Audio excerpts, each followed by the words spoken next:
ఎందుకు అనవసరంగా ఫీల్ అవుతావు? అసలు ఈ చీర నా కోసమే తెచ్చావని నువ్వెప్పుడే కదా చెప్పావు. అంటే నువ్వు ఇప్పుడు ఈ చీర కట్టుకుంటావా? నీకు నచ్చిందా? నువ్వు వద్దంటే చెప్పు, మానేస్తాను. ఏ వద్దు, కట్టుకో, నువ్వే కట్టుకో. వెళ్ళు.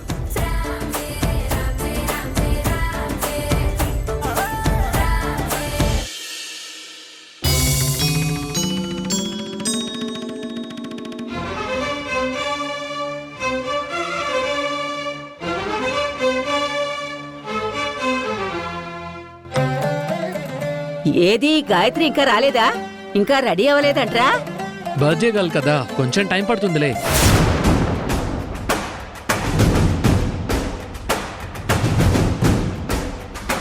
అదిగో యువరాణి గారు దిగొస్తున్నారు.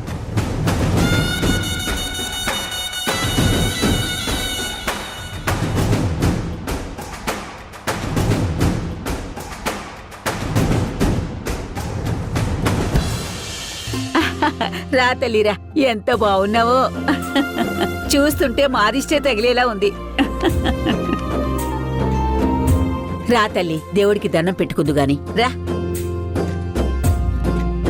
రా, దేవుడికి దండం పెట్టుకో. అలాగే నానమ్మ. స్వామి, నీ దయ వలన భ్రమరమ్మ గారి ఆశీస్సులతో ఈ ఇంట్లో గాయత్రిగా స్థానం సంపాదించాను. అలాగే ఈ సాయంత్రం జరగబోయే పట్టాభిషేకం కూడా అనుకున్నట్టుగా జరిగి ఆస్తులన్నీ నా పేరు మీదకి ట్రాన్స్ఫర్ అయ్యేలా చూడు స్వామి. అవును, నేను చేస్తున్న ఈ పనికి నాకు దేవుడు సపోర్ట్ చేస్తాడా? అయినా నేను కోరుకున్నదేంటి?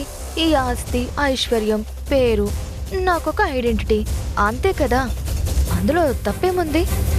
అయినా దేవుడు అందరినీ ఒకేలా చూస్తాడు. అందుకే ఆయన దేవుడయ్యాడు.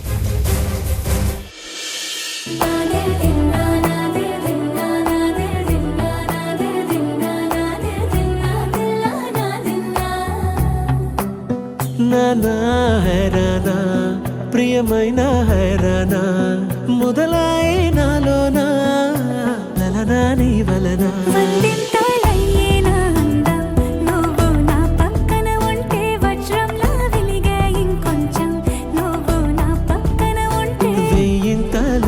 నా సుగుణం, నువ్వు నా పక్కన ఉంటే మంచోణ్ణవుతున్నా మరి కొంచెం. నువ్వు నా పక్కన ఉంటే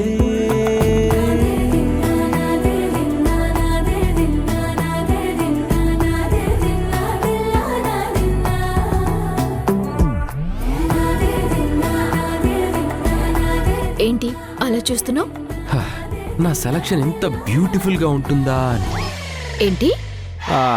అది యాక్చువల్లీ అదే, నేను సెలెక్ట్ చేసిన చీర ఇంత అందంగా ఉందేంటా అని. అసలు ఈ చీర వల్ల నీకు అందం రెట్టింపైందా లేదా నీ వల్ల చీరకు అందం వచ్చిందా అర్థం కావట్లేదు.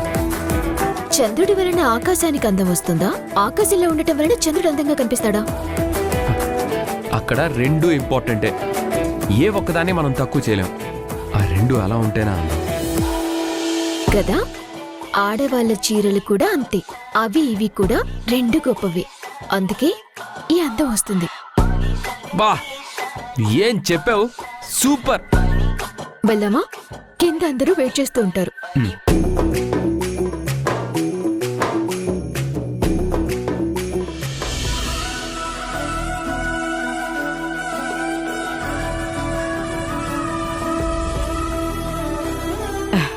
పద.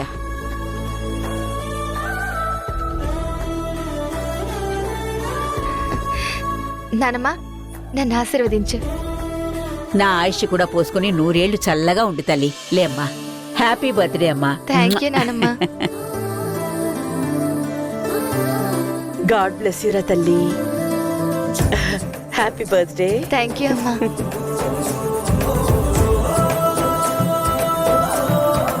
హ్యాపీ బర్త్డే అమ్మా. థ్యాంక్ యూ నాన్న.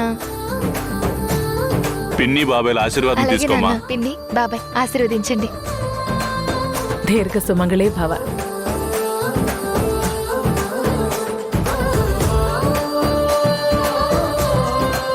Happy birthday. థ్యాంక్ యూ బాబాయ్. పుట్టినరోజు శుభాకాంక్షలు. థ్యాంక్ యూ పిన్ని. మాధవి, నువ్వు వెళ్ళి పాయసం తీసుకురామ్మా. అలాగే అత్తయ్య. చూస్తుంటే మాదిష్టే తగిలేలా ఉంది. హ్యాపీ బర్త్డే అక్క. Thank you Roshan. Happy birthday Gayatri. Thank you. Happy birthday madam. Thank you. అత్తయ్య తీసుకోండి.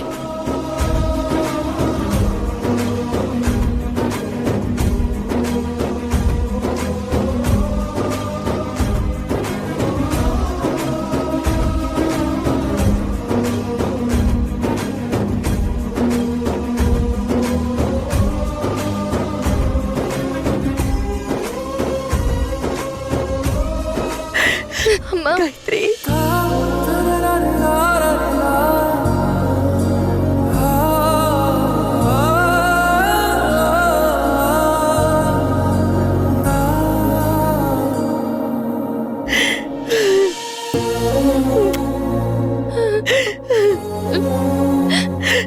ఏంటి దేవకి ఇది?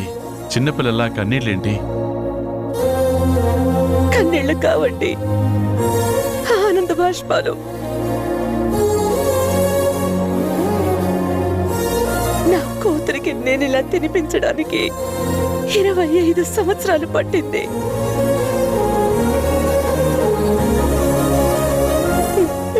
ఈరోజు నాకు చాలా సంతోషంగా ఉందండి. ఏదో ప్రపంచాన్ని జయించినంత ఉత్సాహంగా ఉంది. నా ఆత్మీయులందరి మధ్య నా కూతురు పుట్టినరోజు జరుపుకుంటోంది. అంతేకాదు దేవకి, మనకున్న ఆస్తిపాస్తులన్నిటినీ ఈ రోజు నుంచి గాయత్రియే చూసుకుంటుంది. ఇంతకంటే గొప్ప రోజు ఇంకేముంటుంది?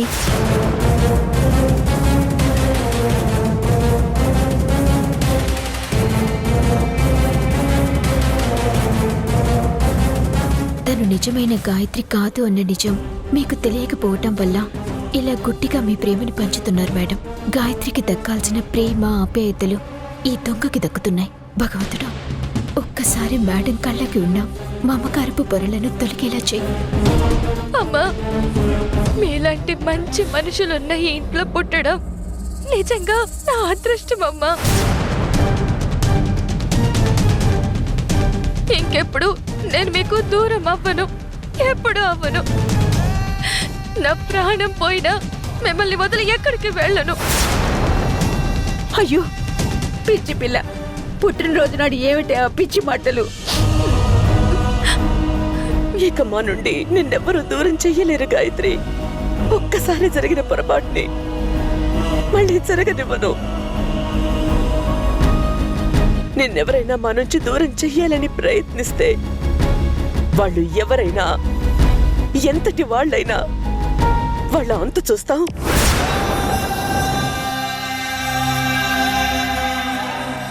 అమ్మా, నువ్విలా మా దగ్గరుంటే మాకు చాలు గాయత్రి. నిన్నిక వదిలి ఒక్క క్షణం కూడా నేనుండలేను. మేడం, మీరు చూపిస్తున్న స్వచ్ఛమైన ప్రేమని అందుకునే అర్హత గాయత్రి రూపంలో ఉన్న ఈ రాక్షసికి లేదు మేడం. మీ కన్న తల్లి ప్రేమను ఆప్యాయతను అడ్డం పెట్టుకుని తను మీ జీవితంలో ప్రవేశించింది. అది మీకు తెలిసిన రోజు మీరు తట్టుకోలేరు మేడం.